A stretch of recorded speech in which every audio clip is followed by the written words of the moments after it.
So the topic today that I'm going to speak upon is cleansing the temple. और मेरे वचन का आज का जो संदेश है वो है मंदिर का शुद्ध किया जाना। So last week, Pastor Abhay had just told me that, you have to share the word. और पिछले हफ्ते मुझे पालबन अबे जी ने बताया कि आपको वचन बांटना है। And what happened was, I had prepared some theme for myself. और क्या हुआ कि मैंने अपने आप के लिए कोई संदेश तैयार किया था। And the title that struck me was House of Prayer. और जो शीर्षक मेरे दिमाग में आया था वो है परमेश्वर का घर, प्रार्थना का घर। And on Tuesday, I was literally disappointed. और मंगलवार को मैं बहुत ही निराश हुआ Because Pastor Shama had already preached the message which I thought I would take. क्योंकि पालबन शमा जी ने पहले ही वो संदेश को बांट लिया था जो मैंने सोचा था कि मैं बांटूंगा। But I just want to praise God in this because when the spirit of unity is there among the brethren, God speaks uniformly to all of them. क्योंकि मैं परमेश्वर का धन्यवाद देता हूँ जहाँ कहीं परमेश्वर के भाई बहनों में संगति होती है वहाँ परमेश्वर की उपस्थिति होती है। And I said to the Lord, I don't want to change my message now. और मैंने परमेश्वर से कहा कि परमेश्वर मुझे मेरा संदेश नहीं बदलना। If she preaches on house of prayer, I want something from that very same verse where you would minister to me something very different. और मैंने परमेश्वर से कहा कि यदि उन्होंने प्रार्थना के घर पर संदेश दिया है तो मुझे भी उसी प्रकार का संदेश आप चाहिए जिसको मैं लोगों से बांट सकूं। I just want to lay the foundation of something that Pastor Shama shared last week. और जो पालबन शमा जी ने पिछले हफ्ते बांटा उसके बारे में मैं जो एक पाया है जो वो मजबूत करना चाहता हूँ। And I would just want to urge you all to listen to her message time and again because that is what God has asked us to be. और मैं आप सभी से विनती करता हूँ कि आप पालबन शमा जी के जो संदेश है उसको दिन प्रतिदिन आप सुनते रहे क्योंकि यही है जो परमेश्वर ने हमें करने के लिए बुलाया है। When God calls you a house of prayer, you are meant to be the house of prayer. जब परमेश्वर ने आपको प्रार्थना का घर होने के लिए बुलाया है तो आपको प्रार्थना का घर होना है। And there is no second thought to that. और फिर उसके लिए कोई दूसरा विचार नहीं। We have to glorify God in what He has called us to be. और जिस चीज के लिए परमेश्वर ने हमें बुलाया है उसमें हमें उसकी महिमा करनी है। So I just want to lay the foundation. If you want to be a house of prayer, what is that God wants you or requires to do in your life? तो यदि आप प्रार्थना का घर बनना चाहते हैं तो वो क्या चीजें हैं जो परमेश्वर चाहता है कि आप अपने जीवन में करें? So my theme would be cleansing the temple. तो मेरा शीर्षक है मंदिर का शुद्ध किया जाना। And I would like to read from Matthew chapter 21 verse 12 to 16. मत्ती उसका 21वां अध्याय 12 से वचन हम आगे पढ़ेंगे। यीशु ने परमेश्वर के मंदिर में जाकर उन सबको जो मंदिर में लेन देन कर रहे थे निकाल दिया और सराफों के पीढ़े और कबूतर बेचने वालों की चौकियां उलट दी और उनसे कहा, लिखा है कि मेरा घर प्रार्थना का घर कहलाएगा, परंतु तुमने उसे डाकुओं की डाह बना दी है। और अंधे और लंगड़े मंदिर में उसके पास लाए और उसने उन्हें चंगा किया। परंतु जब महायाजकों और शास्त्रियों ने इस अद्भुत कामों को जो उसने किए और लड़कों को मंदिर में दाऊद की संतान को होशाना पुकारते हुए देखा तो क्रोधित होकर उनसे ये कहने लगे, क्या तू सुनता है कि ये क्या कहते हैं? यीशु ने उनसे कहा, हाँ, क्या तुमने यह कभी नहीं पढ़ा कि बालकों और दूध पीते बच्चों के मुंह से तूने स्तुति सिद्ध कराई? Amen.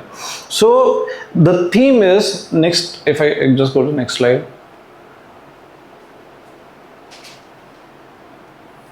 Okay, the thing is the Bible calls you that you are the temple of the living God. और बाइबल हमें जीवित परमेश्वर का जो है वो मंदिर ऐसे बुलाती है। So before I just get into the message, I just want to explain what the temple is. और संदेश में जाने से पहले मैं आपको ये बताना चाहता हूँ कि मंदिर क्या है। So in the New Testament, in 1 Corinthians chapter 6 verse 19 and 20. और नए करार में पहला कुरिन्थियों 6वां अध्याय 19 और 20 में हम देखते हैं। The word of God says, "Or do you not know that your body is the temple of the Holy Spirit?" कि आप नहीं जानते कि आपका जो शरीर है वो परमेश्वर के पवित्र आत्मा का मंदिर है, who lives inside you, जो आपके अंदर वास करता है, whom you received from God, जिसे आपने परमेश्वर से पाया है। The fact is that you do not belong to yourself. और सच्चाई ये है कि तुम अपने आप के नहीं हो।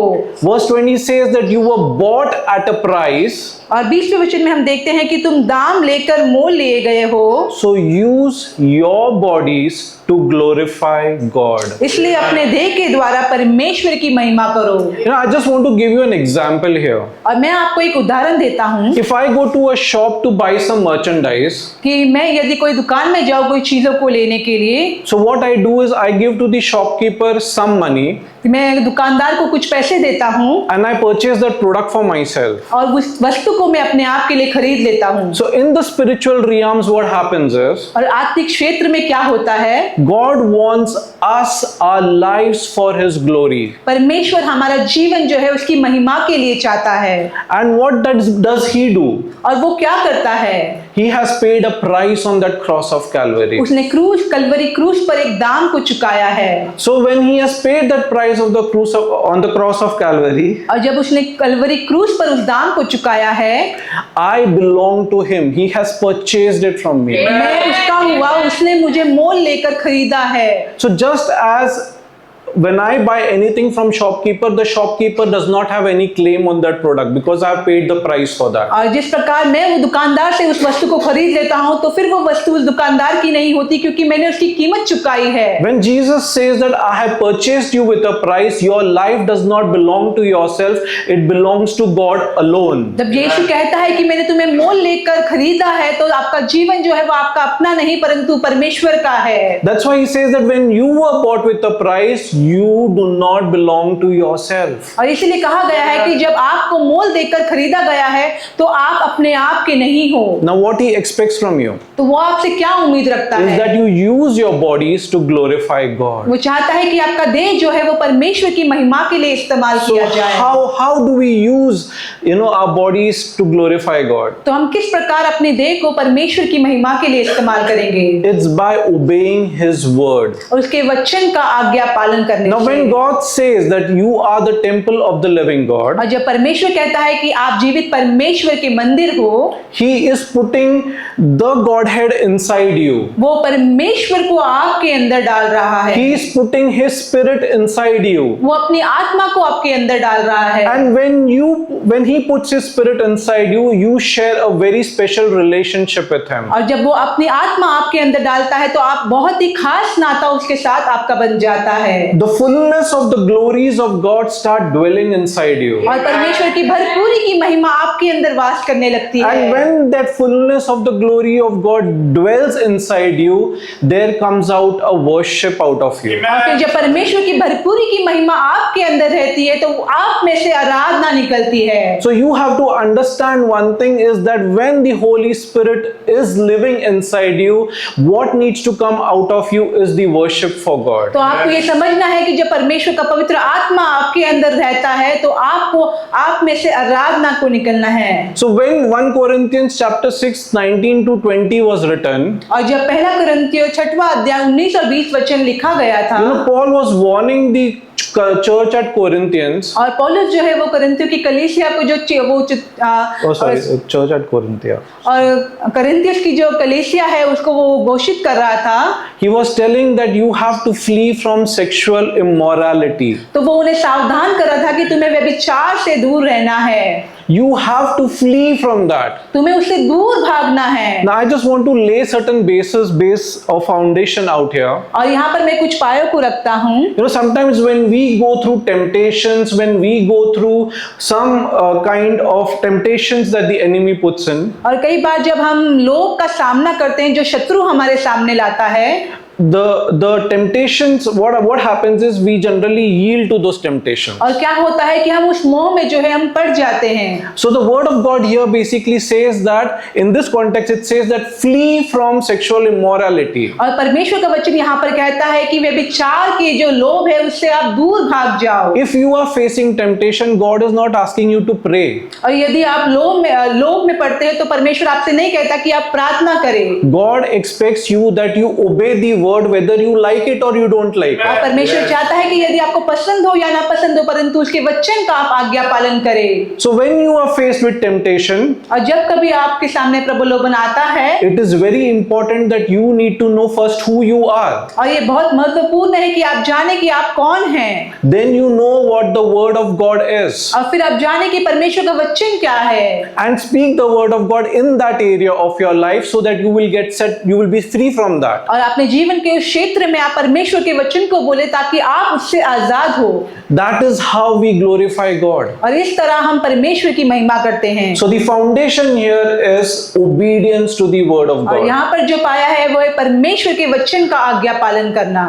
In 1 Corinthians chapter 3 verse 16 and 17, और पहला कुरिन्थियों 3 अध्याय 16 और 17 वचन, Paul is again reminding here, do you not know that you people are God's temple? और पौलुस जो है फिर से हमें याद दिला रहा है कि क्या तुम नहीं जानते कि तुम परमेश्वर का मंदिर हो And that God's spirit lives inside you. और परमेश्वर का आत्मा तुम में वास करता है। And he puts a word of caution here now. और वो यहाँ पर एक सावधानी का वचन देता है That if anyone destroys God's temple, कि यदि कोई परमेश्वर के मंदिर का नाश करेगा God will destroy him. तो परमेश्वर उसका नाश करेगा।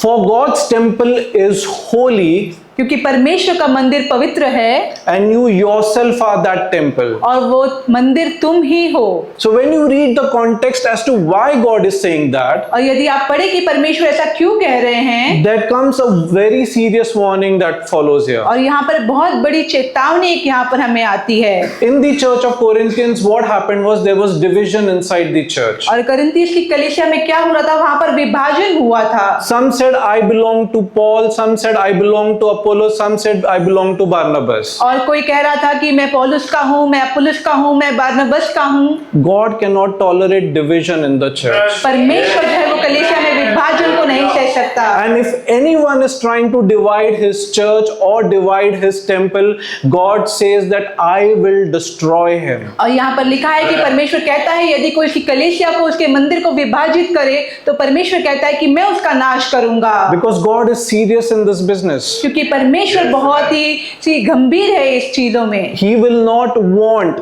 that his temple be destroyed. और वो नहीं चाहेंगे कि उसकी जो मंदिर है उसका नाश किया जाए। So how is God making us his temple, or how is God making us his house? तो परमेश्वर किस प्रकार हमें उसका मंदिर, उसका घर बना रहा है? It says in 1 Peter chapter 2 verse 4 and 5, as you come to him the living stone. और पहले पत्रस दूसरे अध्याय 4 और 5वें वचन में कहा है, As you come to him the living stone, उसके पास आकर जिस मनुष्य को the living जीवित पत्थर, जैसे तुम वो बहुमूल्य जीवित पत्थर हो, rejected by humans but chosen by God and precious to him. मनुष्य से निकम्मे ठहराए गए परंतु परमेश्वर के निकट चुने हुए। You also are like the living stones, तुम उस जीवित पत्थर के समान हो, are being built into a spiritual house, एक नए आत्मिक घर बन जाते हो, to be a holy priesthood, परमेश्वर के लिए एक पवित्र याजक समाज बनकर, offering spiritual sacrifices acceptable to God. आत्मिक बलिदान चढ़ाने के लिए जो परमेश्वर को ग्रहण हो। Now what does this verse actually mean? और इस वचन में क्या है?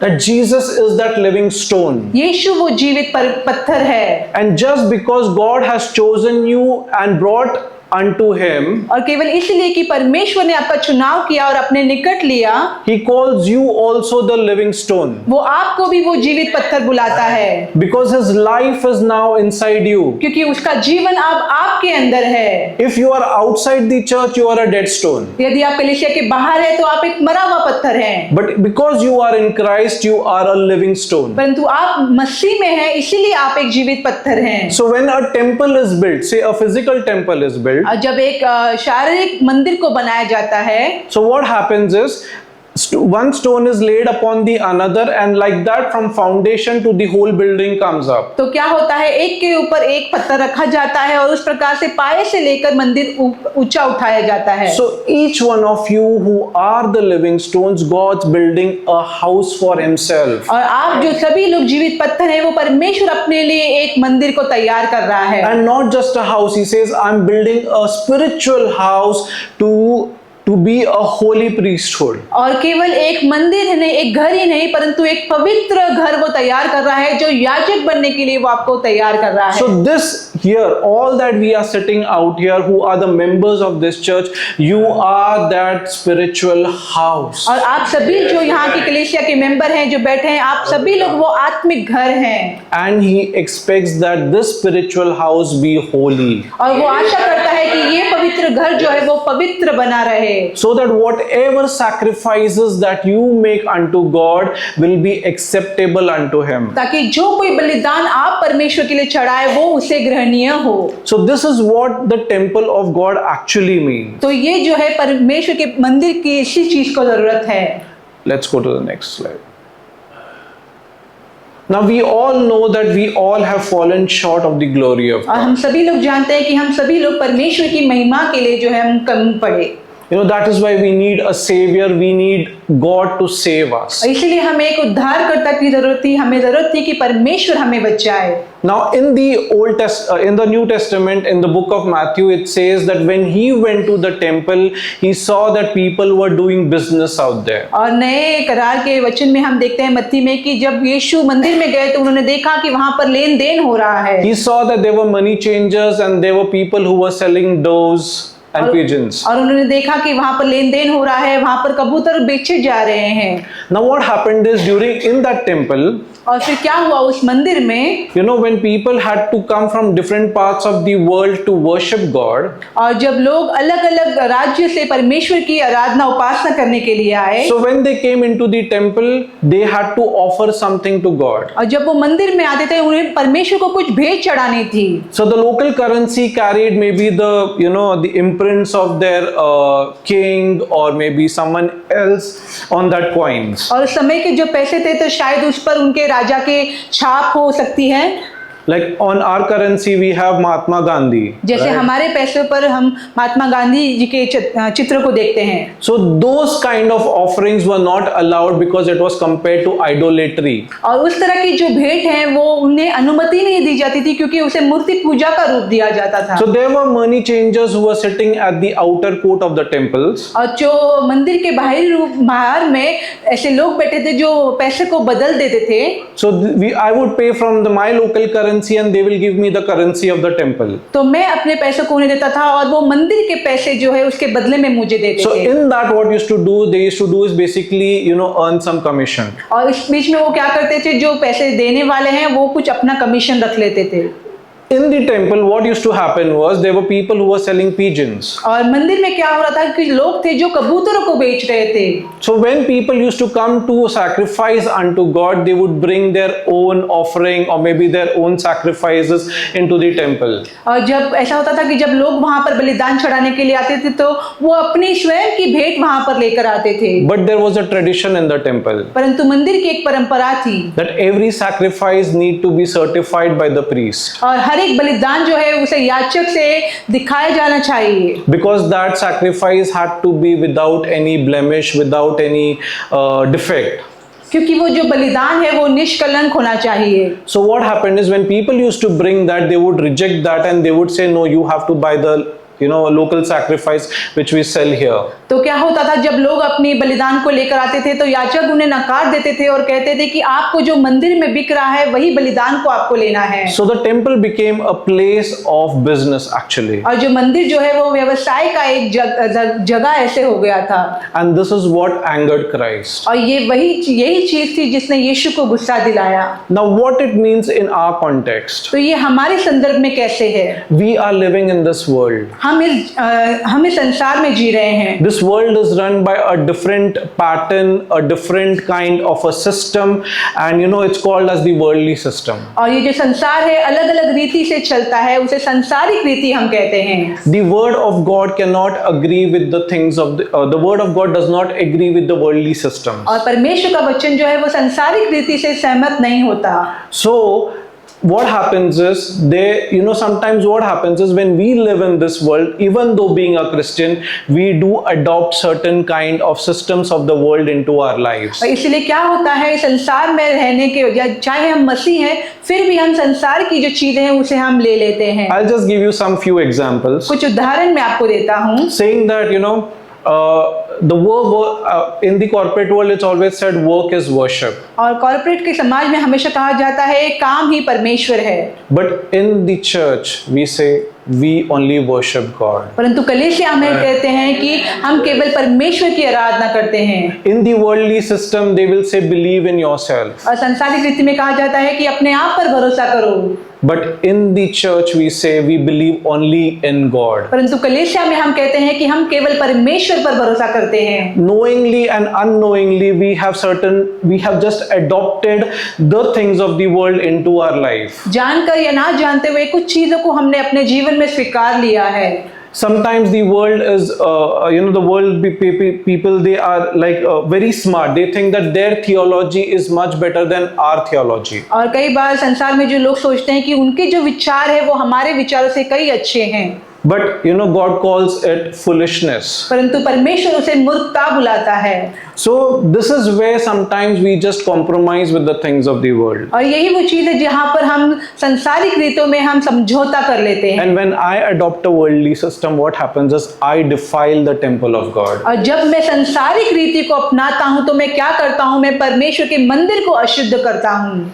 This temple, which is meant to be a house of prayer, is not able to make that intercession, is not able to obey God because I have compromised with the worldly और system. ये मंदिर जो परमेश्वर की आराधना करने के लिए बनाया गया था, मैंने संसारिक चीजों को अपनाया, इसीलिए मैं वो मध्यस्थ की प्रार्थना, परमेश्वर की आराधना नहीं कर पाता। Even if I want to worship, I may sing some 2 songs, but that song will not be acceptable to God at all. चाहे मैं आराधना करना भी चाहूँ, मैं 1-2 गीत को गाऊं, परंतु मेरे जो गीत है वो परमेश्वर को ग्रहणीय नहीं होंगे। That's why it was very important for Jesus to cleanse the temple. इसलिए बहुत ही जरूरी था कि यीशु को जो है वो मंदिर को शुद्ध करना पड़ा। So when we read the word of God, basically the word of God cleanses us from inside. तो जब हम परमेश्वर का वचन पढ़ते हैं तो परमेश्वर का वचन हमें भीतर रूप से शुद्ध करता है। When we reflect upon the word of God and see where our life stands, we come to know the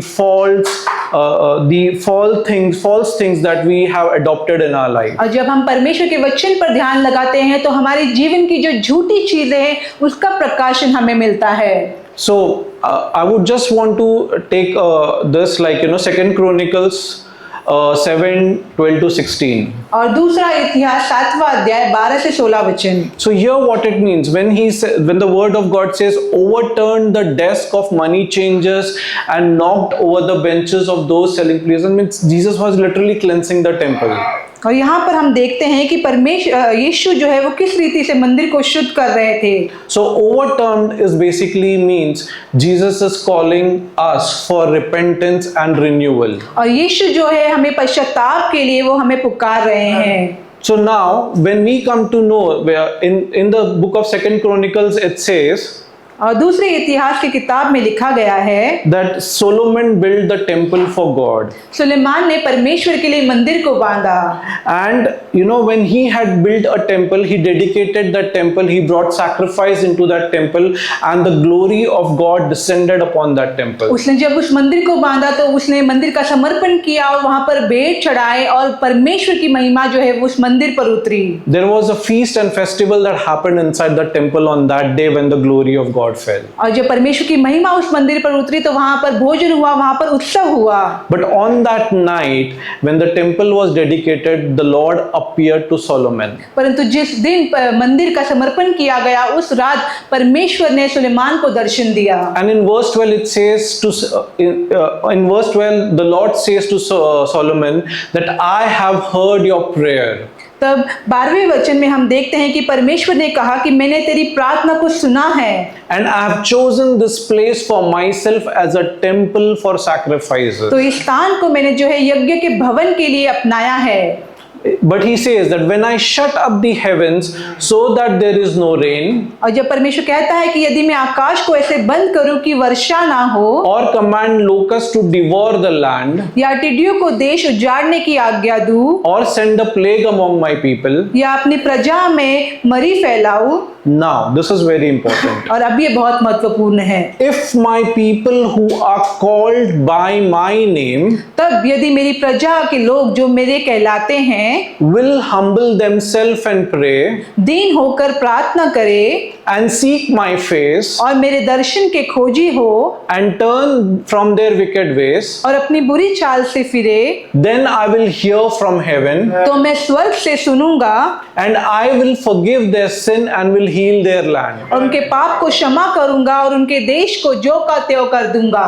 You know, when I read this verse, I feel that the New Testament temple or the New Testament church is just this. और जब मैंने इस आयत को पढ़ा तो मैंने सोचा कि जो नया करार का जो मंदिर है वो इसी रीति का है। So basically it says, if my people, और यहाँ पर कहा है कि यदि मेरे लोग, God is identifying the people of Israel as his people. परमेश्वर जो है वो इजराइल के लोग को अपने लोग बुला रहा है। If God is telling that if these are my people, God calls you, this is my church. और परमेश्वर यदि उन्हें अपने लोग बुलाता है तो वो आपको अपनी कलीसिया बुलाता है। And we are called by his name. और हम उसके नाम से बुलाए जाते हैं। We have been sealed with the Holy Spirit. हम पवित्र आत्मा से बंधे हुए हैं। And not sealed for temporary, it says for until the day of redemption. और केवल कुछ समय के लिए ही परंतु उद्धार के अंत के समय तक के लिए। And he expects that his people will humble themselves. और वो उम्मीद करता है कि उसके लोग अपने आप को नम्र करेंगे। So when I mean that humbling themselves means, I call it as obedience to the word of God. और नम्र करना मेरे लिए अर्थ यह है कि परमेश्वर के वचन का आज्ञा पालन करना, That they will repent of their sins. कि वो अपने पापों से पश्चाताप करे, They will humble themselves to the word of God. वो परमेश्वर के वचन के लिए अपने आप को दीन करे And then pray. और फिर प्रार्थना करे। And not only pray, but have a desire to seek his face. और केवल प्रार्थना नहीं करे परंतु उसके मुख के दर्शन के खोजी बने And turn their back from the wicked ways. और अपने बुरे मार्गों से अपने आप को मोड़ ले। Sanctification is not a one-time process. शुद्धिकरण जो है वो एक समय का काम नहीं। Every day we have to deny ourselves and carry our cross and follow him. हर रोज हमें अपने आप का नकार करना होता है और अपने क्रूस को उठाए चलना होता है। Temptations will come and we may fall at times. और मोह आएंगे और कई बार हम उसमें गिरेंगे। So then what God calls us is that we repent and we turn our back on the wicked ways. और फिर परमेश्वर हमसे कहता है कि पश्चाताप करो और अपने बुरे मार्गों से तुम मुड़ो। Then he will hear your prayers. फिर वो आपकी प्रार्थनाओं को सुनेगा। A person who is living a lifestyle full of sin, God never hears his prayers. और एक मनुष्य जो पूरा पापमय जीवन जीता है परमेश्वर की प्रार्थना को नहीं सुनता। Who does not have the attitude of repentance, God would not listen to his prayers. जिसके पास पश्चाताप का स्वभाव नहीं है परमेश्वर उसकी नहीं सुनता। But God is calling us that we repent. परमेश्वर आपको पश्चाताप करने के लिए बुला रहा है। We obey his word. उसकी वचन का आज्ञा पालन करने के लिए We बुला रहा है। humble ourselves to his word उसके वचन को अपने आप को आप दीन करें and pray और प्रार्थना करें and have a desire to seek his face. और उसके मुख के दर्शी के खोजी आप बने रहे। And then he says that I will hear from heaven and I will forgive their sin. और फिर वो कहता है कि मैं स्वर्ग से उनकी सुनूंगा और उनके पाप की क्षमा करूंगा And I will heal their land. और उनकी भूमि को जो की त्यों कर दूंगा। Now my eyes will be open and my ears attentive to the prayers offered in this place. अब से जो प्रार्थना इस स्थान में की जाएगी उस पर मेरी आंखें खुली और मेरे कान लगे रहेंगे। So if verse 14 becomes your lifestyle, I guarantee you your no prayer will go unheard. यदि आयत 14 आपकी जीवन शैली बन जाए तो मैं आपको भरोसा दिलाता हूं कि आपका जीवन का कोई भी प्रार्थना जो है वो निष्फल नहीं होगा। Because God is saying, I will open my eyes and I will be attentive to his prayers. क्योंकि परमेश्वर कहता है कि मैं अपनी आंखों को खोलूंगा और उसकी प्रार्थना की और अपने कान को लगाए रहूंगा। He says still further, I have chosen and consecrated this temple और वो आगे कहता है कि मैंने इस भवन को चुना है और पवित्र किया है so that my name may be there forever. It's not for temporary. कि मेरा नाम सदा के लिए यहाँ पर बना रहे। My eyes and my heart will always be there. मेरी आंखें और मेरा मन दोनों नित्य यही लगी रहेंगी। So when I say I am sealed with the Holy Spirit, God's eyes and God's heart is there in you. तो जब मैं कहता हूँ कि मैं परमेश्वर की पवित्र आत्मा से बंधा हूँ तो परमेश्वर की आंखें उसकी कान मेरी ओर लगी हुई हैं। Why does he say my eyes is there inside you? तो वो क्यों कहता है कि उसकी आंखें आप पर लगी हुई हैं? He called the people of Israel that they are the apple of my eyes. और उसने इजराइल के लोगों को अपनी आंख की पुतली बुलाया। Apple is one of the most sensitive part of any eye. और आपकी पुतली जो है वो बहुत ही सेंसिटिव ऐसे होती है। So you are basically the part of that, apple of that eye. तो आप परमेश्वर की आपकी पुतली हैं And his heart beats inside you. और उसका हृदय आप में धड़कता है। So when you say the temple of God, you are no ordinary people. You are a very special people chosen to serve him. तो जब आप परमेश्वर के मंदिर हैं तो आप साधारण मनुष्य नहीं परंतु असाधारण मनुष्य हैं, उसके द्वारा चुने गए हैं उसकी आराधना करने के लिए। But I will give you again a word of caution. और फिर से सावधानी का एक वचन मैं आपको देता हूँ। Ephesians 4:30. इफिसियों 4 अध्याय 30वां वचन। Do not grieve the Holy Spirit of God. परमेश्वर के पवित्र आत्मा को आप शोकित ना करें। Please be very sensitive to this.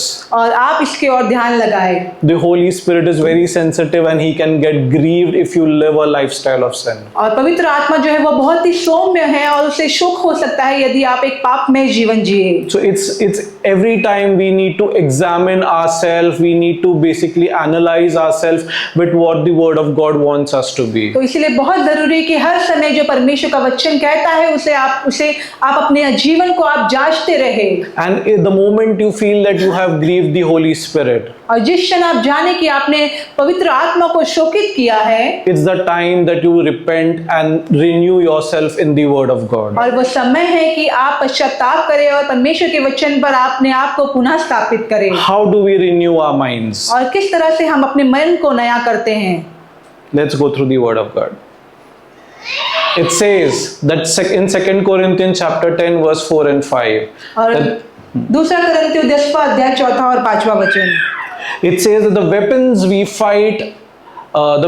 fight with are not the weapons of the world. और यहाँ पर लिखा है क्योंकि हमारी लड़ाई के हथियार शारीरिक नहीं, On the contrary, they are divine power to demolish strongholds. परंतु वो गढ़ों को ढा देने वाले परमेश्वर के द्वारा सामर्थी हैं। We demolish arguments and every pretension that sets itself against the knowledge of God. तो हम सभी कल्पनाओं को, हर एक ऊंची बात को जो अपने आप को परमेश्वर की पहचान के विरुद्ध में उठाती है, उसे खंडित करते हैं।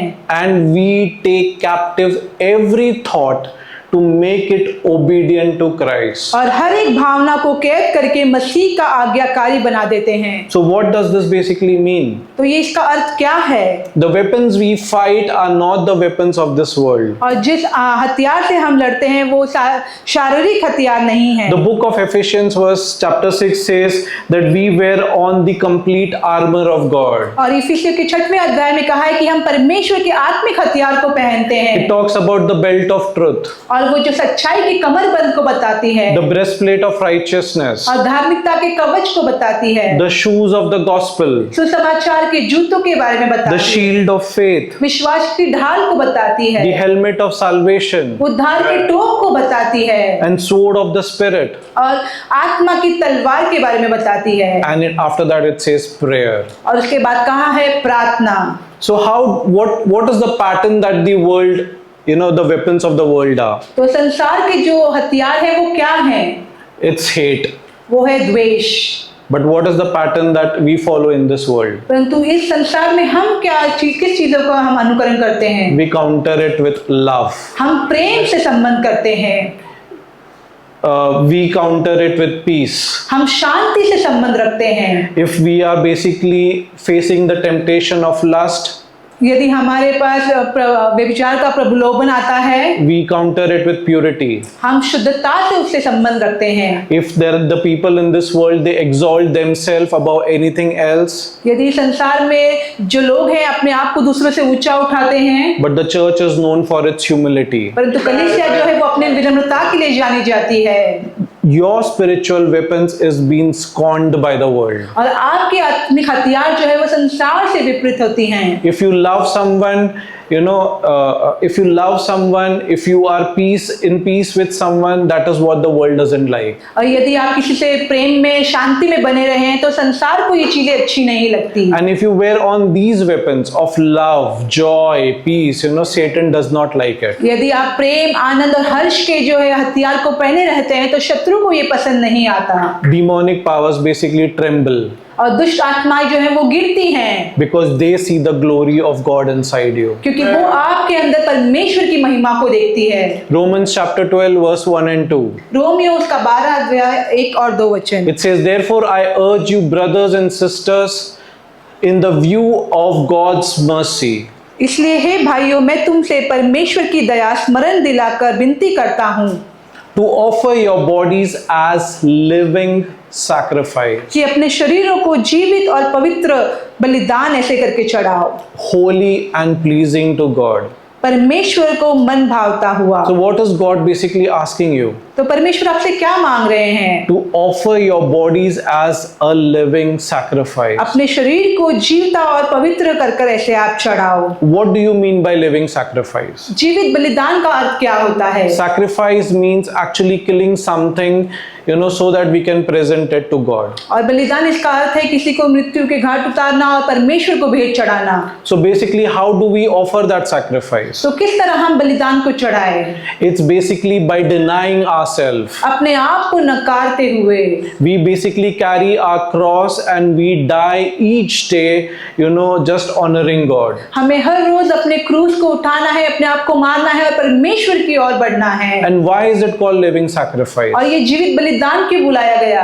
The reason being that God dwells inside you. और इसका कारण ये है कि परमेश्वर आपके अंदर निवास करता है। So it basically means that the life that you live is to live for Christ. तो इसका अर्थ यह है कि जो जीवन आप जीते हैं, आप यीशु के लिए उसे जिए। You just deny yourself and you live for Christ. आप अपने आप को नकारे और यीशु के लिए आप जिए। What does Paul say?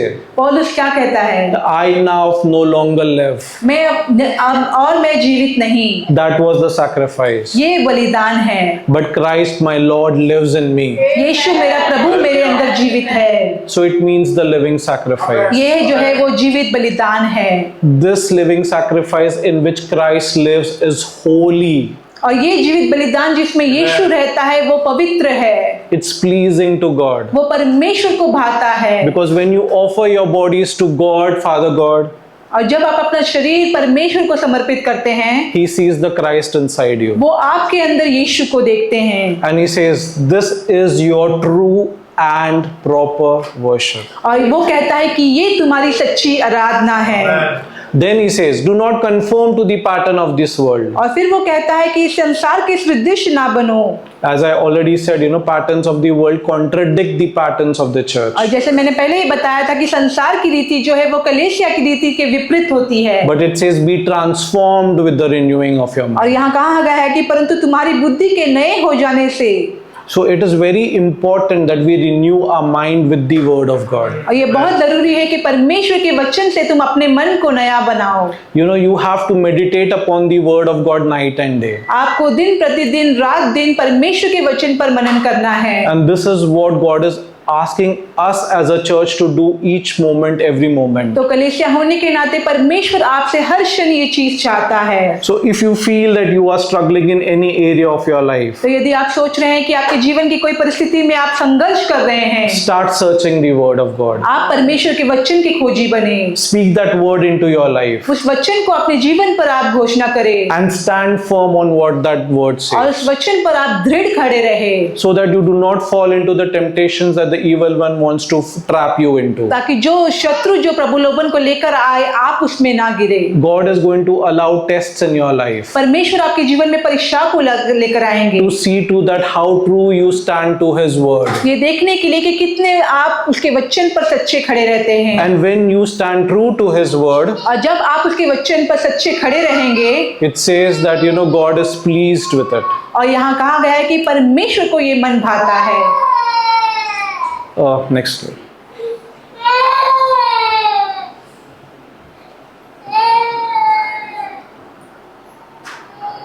Okay, so Galatians chapter 5 verse 16, 19 to 20. और गलीतियों 21. उसका 5वां अध्याय 16वां वचन 19 और 21वां वचन। Here Paul is exhorting that you walk in the Spirit. और यहाँ पर पौलुस कहता है कि तुम आत्मा के अनुसार चलो, and you shall not fulfill the lust of the flesh. तो तुम शरीर की लालसा को किसी रीति से पूरा ना करोगे। Now, what is the works of the flesh? तो शरीर की जो लालसा है वो क्या है? You know, when we read this, basically let's analyze that is there something inside me that I'm still struggling with. तो जब हम इसे पढ़ते हैं तो हम इसे सोचे जाने कि हमारे शरीर के अंदर कुछ है जिससे हम संघर्ष कर रहे हैं। It says adultery. और यहाँ कहा गया है व्यभिचार, It says fornication. गंदे काम It says uncleanliness, और अशुद्ध काम lewdness, और लुचपन, idolatry, मूर्ति पूजा, sorcery, टोना, hating someone, किसी से बैर रखना, contentions, झगड़ा करना unnecessary quarrels, contention, then jealousies, और ईर्ष्या, outburst of wrath, क्रोध, selfish ambitions, विरोध, dissensions, फूट, heresies, विधर्म envying someone, और किसी से द्वेष करना, murders, मतवालापन, drunkenness, मतवालापन, revelries. लीला क्रीड़ा करना। Doesn't stop there. और यहाँ पर ये नहीं रुकते It says and the like. और ये कहा है कि जीवन, So anything that contradicts the word of God, you should know that you are sinning here. और जो कुछ परमेश्वर के वचन के विपरीत है तो आप जाने कि आप पाप कर रहे हैं। And it says that those who practice such things और यहाँ कहा गया है कि जो इन कामों को करते हैं will not inherit the kingdom of God. वो परमेश्वर के राज्य के वारिस नहीं होंगे। So if you read this word, it is very important that you have to understand one thing, that God does not want these things in his temple. और यदि आप इन वचनों को पढ़े तो यहाँ पर बहुत ही स्पष्ट रीति से कहा है कि परमेश्वर इन चीजों को उसके मंदिर में नहीं चाहते। We need to change our attitude. हमें अपने स्वभाव को बदलना है। We need to start growing in the word. हमें परमेश्वर के वचन में बढ़ना है। We need to start obeying the word of God, हमें परमेश्वर के वचन का आज्ञा पालन करना है, so that the spirit in us ताकि जो आत्मा हमारे अंदर है will not be grieved. उसे शोक नहीं होगा। So remember one thing, it says before that, it says walk in the spirit तो याद रखिए एक चीज कि यहाँ कहा गया है कि आत्मा में आप चले and you will not fulfill the desires of the flesh. तो आप अपने शरीर की लालसाओं को पूरा नहीं करेंगे। Very important. बहुत जरूरी है Walking in the spirit of God. परमेश्वर की आत्मा में चलना। Hebrews 12:14 it says pursue peace with everyone और इब्रानी 12:14 में लिखा गया है कि हर एक के साथ शांति में बने रहो as well as holiness. और पवित्रता में भी बने रहो। So it says pursue holiness, और आप पवित्रता में लगे रहो, without which no one will see the Lord. जो पवित्रता के बिना परमेश्वर को नहीं देख पाएंगे। The reason why I'm sharing all this is और ये सब चीजें बांटने का कारण ये है because God is calling you a house of prayer. परमेश्वर आपको प्रार्थना का घर बुला रहा है। You are and these are the foundations to become the house of prayer. और ये सभी चीजें जो है प्रार्थना का घर बनने की पाया है। That's why in 2 Corinthians chapter 7:1 it says, let us clean ourselves from every defilement of body and spirit. और इसीलिए पहला कोरिन्थियों 7वां अध्याय पहले वचन में कहा गया है कि सो है प्यारियों, जब कि ये प्रतिज्ञाएं हमें मिली हैं तो आओ हम सभी अपने शरीर को और आत्मा को सब मलिनता से शुद्ध करें, bringing holiness to completion in the fear of God. और परमेश्वर के भय में पवित्रता से सिद्ध हो जाए। Cleansing the temple. मंदिर को शुद्ध करें। How do we cleanse the temple? हम मंदिर को कैसे शुद्ध करते हैं?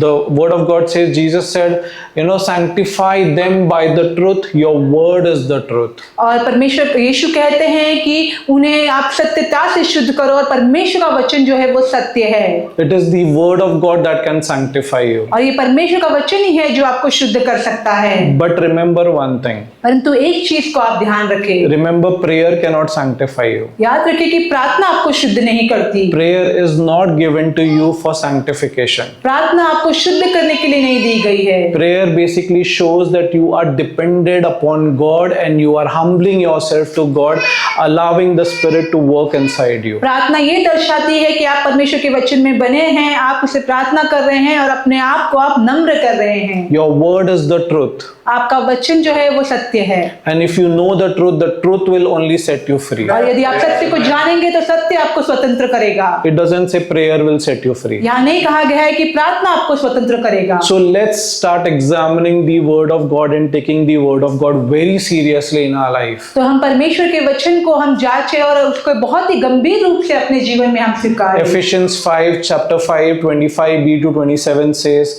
that Christ loved the church and he gave himself up for her. इफिसियों 5वां अध्याय 25वें वचन में कहा गया है, हे पतियों अपनी पत्नी से प्रेम रखो जैसे मसीह ने अपनी कलीसिया से प्रेम करके अपने आप को उसके लिए दे दिया। I omitted the first part of it. Just as Christ loved the church and gave himself up for her. जैसे मसीह ने अपने कलीसिया से प्रेम रखा और अपने आप को उसके लिए दे दिया। He says he loved the church और यहाँ पे कहा है कि उसने कलीसिया से प्रेम रखा and he gave himself up for her. और उसने अपने आप को उसके लिए दे दिया। Why? क्यों?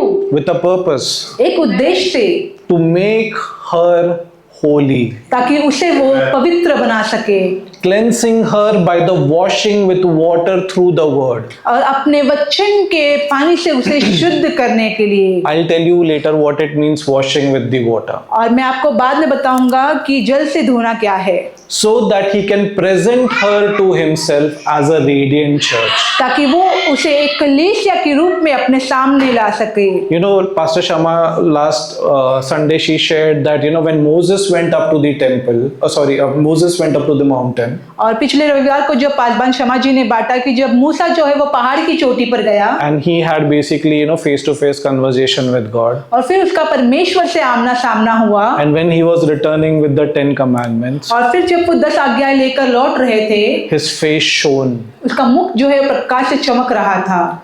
Such should be your relationship with God. और इसी रीति का नाता आपका परमेश्वर के साथ होना चाहिए। That radiance was not given only for Moses. वो चमक केवल मूसा के लिए नहीं दी गई थी। That was given for every child of God, that you should shine Christ inside you. वो परमेश्वर के हर एक बच्चे के लिए दी गई थी ताकि यीशु मसीह जो है वो आपके अंदर चमके। How will you declare the glories of God if God is not there in you? और ये आप किस रीति से परमेश्वर की महिमा को घोषणा करेंगे यदि परमेश्वर आपके अंदर नहीं है? Your life should shine from inside. आपका जीवन अंदर से चमकना चाहिए। It should be a radiant church. और वो जो है एक चमकती हुई कलीसिया होनी And चाहिए। this is what Christ died for. और इसी चीज के लिए यीशु जो है वो मरे। That's why James 1:22 to 25 says, be the doers of the word. और इसीलिए याकूब पहला अध्याय 22वां वचन कहा है कि परमेश्वर के वचन के करने वाले बनो And not the hearers only. और केवल सुनने वाले नहीं। Because if you only hear the word of God, you are deceiving yourself. और यदि केवल आप परमेश्वर के वचन को सुनेंगे तो आप अपने आप को धोखा दे रहे हैं। Some version says you're just fooling yourself. तो कुछ बातों में कहा है कि आप अपने आप को मूर्ख बना रहे हैं। So be the doers. तो आप वचन को करने वाले बने। When you read the word, you just basically highlight, Lord, this is what I want to do. जब आप परमेश्वर के वचन को पढ़े तो आप कुछ वचनों को देखें और कहे कि परमेश्वर मैं ये करना चाहता हूँ। Next one. This is basically on the right side. What you see is the tabernacle, how it used to be. There was an outer court, there was a holy place, and the holy of holies. I presume that everyone will know this. और यहाँ पर हम देखते हैं कि परमेश्वर की वाचा का संदूक कैसे है, पवित्र अति पवित्र स्थान कैसे है। So when I said washing with the water, और जब मैं कहता हूँ कि जल से स्नान करना through the word or by the word means what? वचन के द्वारा या वचन से, उसका अर्थ क्या है? So in the outer court we just see basically there was something called as a brazen laver. और बाहरी जगह पर हम देखते हैं तो वहां पर एक ब्रेजन लैबर ऐसे था। And it used to be filled with water. और वो जो है वो पानी से भरा हुआ था। So any priest before he had to go to the holy place, और उस पवित्र स्थान में कोई भी याजक जाने से पहले the word of God says that he had to wash his hand and wash his feet. और परमेश्वर का वचन बताता है कि उस होदी में से उसे अपने पैर और हाथों को धोना पड़ता था। If he goes unclean inside the holy place, यदि उस पवित्र स्थान में वो अशुद्ध होकर जाए, the God wants that he will die. तो परमेश्वर ये सूचित करता है कि वो मर जाएगा। So basically the brazen laver meant that it's a sanctification process that happens. तो ये जो पीतल का बनाया हुआ होदा था, ये आपको शुद्ध करने के लिए बनाया है। That's why it says, the word of God in the previous slide, it says washing with the water by the word. और इसीलिए यहाँ पर कहा गया है कि वचन के द्वारा शुद्ध करना। So what happens is, if you want to enter into the holy place, और फिर क्या होता है, यदि आपको पवित्र स्थान में प्रवेश करना है, the priest had to be washed with water. I mean, he used to use the water to wash his hand and feet. तो फिर याजक जो है वो जल का इस्तेमाल करते थे अपने हाथ और पैर को धोने के लिए। So this is basically the brazen laver. और ये जो है ये पीतल का दर्पण था। Right. So let's go to the next slide. Now this is the flow of worship. This I just put a pictorial representation here to how sanctification takes place. तो यहाँ एक चित्र के रूप में दर्शाया गया था कि किस तरह से शुद्धिकरण होता है। So basically, you say you are entering into the holy place, you are giving your offering unto the priest. यहाँ पर आप देखते हैं कि आप पवित्र स्थान में प्रवेश कर रहे हैं, आप अपने बलिदान को याजक को देते हैं। So there used to be a bronze altar there, वहाँ पर एक पीतल का ऐसे दर्पण था, where the sacrifices that would be offered by the people used to be done. जहाँ पर लोगों के बलिदान को वहाँ पर चढ़ाया जाता था। So it basically represents in our sense that we need to confess our sins. तो यहाँ पर जो हमारे जीवन में दर्शाता है कि हमें अपने पापों की कबूली करनी है। Bronze laver basically means that we are doing cleansing with the word of God. और पीतल का जो तंबू है, इसका मतलब हम परमेश्वर के वचन से अपने आप को शुद्ध करते हैं। So basically, when we are doing cleansing, God keeps on forgiving our sins. जब हम अपने आप को शुद्ध करते हैं तो परमेश्वर हमें क्षमा करते रहते हैं। Once we are cleansed with the word, or once we are being cleansed with the word, we enter into the place of worship. और जब हम एक बार परमेश्वर के वचन से शुद्ध हो जाते हैं तो उस आराधना के स्थान में हम प्रवेश करते हैं। When we are entering into worship, we are entering into the holy place. और जब हम आराधना के स्थान में प्रवेश करते हैं तो हम उस पवित्र स्थान में प्रवेश करते हैं। In the holy place, there was a table of shewbread. और पवित्र स्थान में जो है वहाँ पर रोटी का ऐसी मेज थी। There used to be a lampstand which would always, the priest has to always keep it burning. और वहाँ पर एक दीवट था जिस पर याजक को जो हमेशा ज्योति जलाई रहनी पड़ती थी। That's why when the Lord was speaking to Samaritan woman, he said, "You will worship him in spirit and in truth." इसलिए जब प्रभु सामरी स्त्री से कह रहे थे तो वो कह रहे थे कि तुम आत्मा और सच्चाई से मेरी आराधना करोगे। So when we enter into the place of worship, we have to know one thing, that we need to be cleansed with the word of तो God. जब हम आराधना के स्थान में प्रवेश करें तो हमें एक चीज जानना है कि हम परमेश्वर के वचन से शुद्ध किए हुए हो। There has to be a continuous cleansing in the word of God, और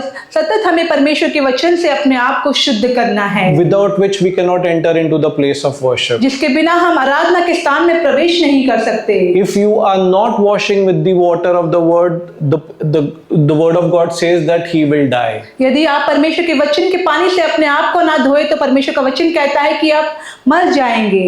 So the reason is, if we are not cleansed with the word, God will not accept your worship, and we are moving towards death. और कारण ये है कि यदि आप परमेश्वर के वचन से शुद्ध नहीं किए जाए तो आप जो है आराधना के स्थान में प्रवेश नहीं करते और आप वहां पर जो है मृत्यु को पा सकते So हैं। now you enter into the holy place worshiping God in spirit and in truth. और अब आप उस आराधना के स्थान में प्रवेश करते हैं और आप परमेश्वर की आराधना आत्मा और सच्चाई से करते हैं। And now, as you keep on entering into and seeking God, worshiping God, what happens is you will encounter God. और जैसे आप उस स्थान में प्रवेश करते हैं परमेश्वर की आराधना करते हुए उसे खोजते हुए तो आप परमेश्वर को पाओगे। So basically what happens here is, I would want to divide this into 3 parts. और इसे 3 भाग में मैं बांटना चाहता हूँ। Pastor Shama said last time one thing. और पासवान शमा जी ने पिछली बार एक चीज को बताया, Ask. मांगो, Okay, then you will find. फिर आपको मिलेगा, Seek. ढूंढो, And then she said knock. और फिर उसने कहा कि खटखटाओ। The outer court basically represents ask. और बाहरी जो स्थान है वो है मांगना। Second place, where the holy place is basically seek. दूसरा पवित्र स्थान जो है वो है खोजना। Knock is the place where you basically, when you're persistent and you need something, God will show you face to face. और खटखटाना वो स्थान है जहाँ पर आप लगातार बने हैं और परमेश्वर को आप खोज रहे हैं। So we are not to be a people who will just worship God. तो हम वही लोग ना बने जो केवल परमेश्वर की आराधना करें, We need to have an encounter with God also. तो हमें परमेश्वर के साथ आमना सामना भी करना है। Have that desire, keep on knocking, keep on seeking God, you know. ये इच्छा आप रखे, खटखटाते रहे और परमेश्वर को आप खोजते रहे। The word of God says, draw nigh unto God and he will draw nigh to you. और परमेश्वर का वचन कहता है कि तुम मेरे नजदीक आओ, मैं तुम्हारे नजदीक आऊंगा। What does this mean? इसका अर्थ क्या है? If you draw nigh to God, if you live a holy life, his ears are attentive to your prayers. यदि आप एक पवित्र जीवन जिए और परमेश्वर के नजदीक जाए तो वो आपकी प्रार्थनाओं को He सुनेगा। will start listening to your prayers. वो आपकी प्रार्थनाओं को सुनेगा। And then what will happen is like you have a very special communion, you have an encounter with God. और फिर क्या होगा? आपका परमेश्वर से आमना सामना होगा, उसके साथ आप एक संगति में रहेंगे। So you cannot enter the mode of worship until or unless you are not sanctified by the word. और जब तक आप शुद्ध ना किए गए परमेश्वर के वचन से आप आराधना में प्रवेश नहीं कर सकते। So word is basically, you know, it signifies sanctification. और वचन जो है वो शुद्ध करने को किया दर्शाया जाता है। Let's go to the next slide. So here I was just speaking about the Samaritan woman. और यहाँ पर मैं सामरी स्त्री के बारे में बता रहा था। God is seeking worshippers who will worship him in spirit and in truth. परमेश्वर ऐसे आराधक को खोज रहा है जो आत्मा और सच्चाई से उसकी आराधना करें। And you cannot come to that place until or unless you cleanse yourself with the word of और God. आप उस स्थान में नहीं आ सकते जब तक आप उसके वचन से अपने आप को शुद्ध ना करें। But there is a hope that Christ gives us. परंतु एक आशा है जो यीशु आपको देते हैं। He says that, you know, he has given you the Holy Spirit. और वो कहता है कि उसने तुम्हें पवित्र आत्मा दिया है। He is your helper. वो तुम्हारा सहायक है। He is your comforter. वो तुम्हारे सांत्वना देने वाला He है। anoints you so that, you know, you can be taught. वो तुम्हारा अभिषेक करता है ताकि तुम सिखाए जाओ। He helps us in our weaknesses. वो हमारी कमजोरी में हमारी मदद करता है। You know, the Spirit of God basically groans in within us so that, sometimes we just cannot express it. और परमेश्वर का आत्मा जो है हमारे अंदर अपने आप को शोकित करता है कि इस प्रकार की हम उसे दर्शा नहीं सकते या बता नहीं सकते। So the conclusion of the whole word that I was actually preaching was और पूरे संदेश का संदर्भ ये है that God has given up himself with one reason, कि परमेश्वर ने अपने आप को एक कारण से दिया है that you will be a temple that is holy unto him, ताकि आप एक पवित्र मंदिर उसके लिए बने, that you will be sanctified by the word of God, कि आप वचन से शुद्ध किए जाए, so that whatever sacrifices you make ताकि जो कोई बलिदान आप चढ़ाए will be a living sacrifice to him, वो एक जीवित बलिदान उसके लिए बने which will be holy and acceptable to him. जो पवित्र और उसे ग्रहणीय हो। He wants you to worship in spirit and in truth. वो चाहता है आप उसकी आराधना आत्मा और सच्चाई से करें। He wants you to be radiant as from Moses' life the glory shone. और वो चाहता है कि जैसे मूसा का जीवन चमकता था वैसे ही आप भी उसके लिए चमके। Can I come to the conclusion slide?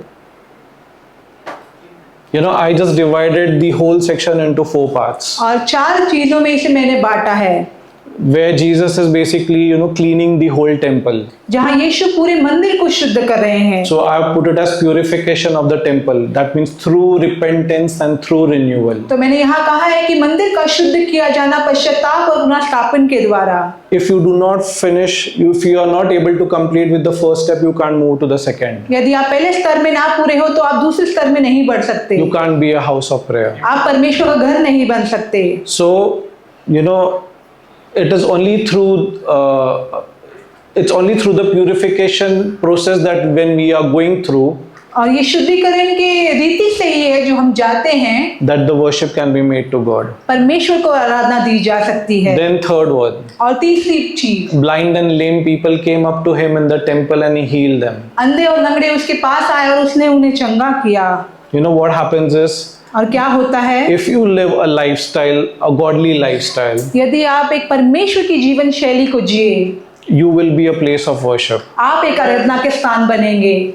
Then you will experience the healings and the miracles. और फिर आप चंगाई को और चमत्कार को आप महसूस The करेंगे। word of God says that I will heal their land. और परमेश्वर का वचन कहता है कि मैं उनकी भूमि को ज्यों का त्यों कर दूंगा। Not only will you experience, but also the people all around you will start experiencing healings. केवल and आप ही नहीं अनुभव करेंगे परंतु आपके आजू बाजू के हर एक लोग उन चीजों को अनुभव करेंगे। Then even out of the mouth of babes, praises will go up to और him. फिर बालकों के मुंह से भी परमेश्वर की स्तुति होगी So God is glorified. और इसीलिए परमेश्वर की महिमा होती So है। I'm just laying the foundation for what was preached last Sunday. और जो पिछले रविवार को बताया गया था उसका पाया मैं अभी आपको रख रहा हूँ। That's why be in that process of sanctification each day. और उस शुद्धिकरण के कार्यक्रम में आप हर दिन बने रहे।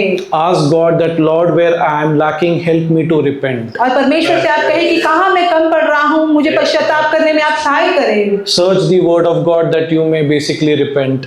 Search the word of God that you may be sanctified. और परमेश्वर के वचन को आप ढूंढें ताकि आप शुद्ध किए जाएं। Then only you will become a house of prayer. और फिर ही आप प्रार्थना का घर बनेंगे।